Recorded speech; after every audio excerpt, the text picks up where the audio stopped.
রে বাবা, এ কি ক্ষতি করছে দেখো। এটা কিসের ডিজাইন? দুষ্টুমি করা হচ্ছে? চল বাইরে চল, এখানে আয়, দেখবি আয় মাম্মি কি রান্না করছে। আয়, রিদান কি কুকিং, আমি কুকিং করছি, রিদান খাবে? এ বাইরে নাই রিদান, বাইরে নাই, কোনো বেলুন নিতেও বাইরে যেতে হবে না।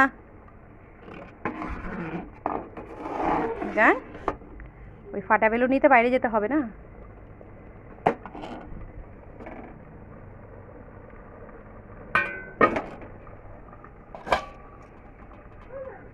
হুম, আবার বেলুন ফোলাতে পারবো না, পারবো না।